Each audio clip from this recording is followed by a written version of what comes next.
मैं कहना चाहता हूं, जिन भारत विरोधी और आतंकी संगठनों ने भारत माता के मस्तक पर हमला करके कई परिवारों के सिंदूर मिटाए थे, उन्हें भारतीय सेना ने ऑपरेशन सिंदूर के माध्यम से इंसाफ दिलाने का काम किया है।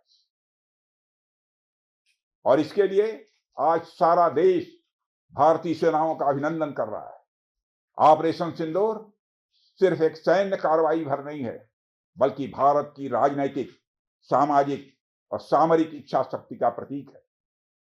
यह ऑपरेशन आतंकवाद के खिलाफ भारत की दृढ़ इच्छा शक्ति का और सैन्य शक्ति की क्षमता और संकल्प शक्ति का भी प्रदर्शन है। हमने दिखाया है, भारत आतंकवाद के खिलाफ जब भी कोई कार्रवाई करेगा तो आतंकवादियों और उनके आकाओं के लिए सरहद पार की जमीन भी सुरक्षित नहीं रहेगी। भारतीय सेनाओं ने ऑपरेशन सिंदूर को पाकिस्तान में मौजूद आतंकी ढांचा ढहाने के उद्देश्य से लॉन्च किया था। हमने उनके आम नागरिकों को कभी निशाना नहीं बनाया था, मगर पाकिस्तान ने न केवल भारत के नागरिक इलाकों को निशाना बनाया, बल्कि मंदिर, गुरुद्वारा, गिरजाघर पर भी हमले करने का प्रयास किया। भारतीय सेना ने शौर्य और पराक्रम के साथ साथ संयम का भी परिचय देते हुए पाकिस्तान के अन्य ठिकानों पर भी प्रहार करके करारा जवाब दिया है।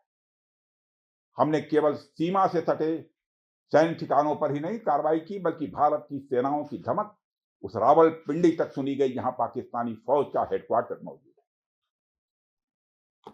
मित्रों, भारत में आतंकवादी घटनाएं करने और कराने का क्या अंजाम होता है, यह पूरे विश्व ने उरी की घटना के बाद देखा, जब हमारी सेना ने पाकिस्तान में घुसकर सर्जिकल स्ट्राइक की। पुलवामा के बाद देखा, जब बालाकोट पर एयर स्ट्राइक की गई।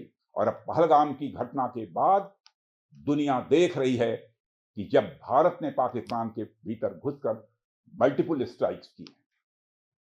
आतंकवाद के खिलाफ जीरो टॉलरेंस की नीति पर चलते हुए हमारे यशस्वी प्रधानमंत्री श्री नरेंद्र मोदी ने स्पष्ट कर दिया है, यह नया भारत है जो आतंक के खिलाफ सरहद के इस पार और उस पार दोनों तरफ प्रभावी कार्रवाई करेगा। यह हमारे प्रधानमंत्री जी ने स्पष्ट रूप से यह संदेश दे दिया।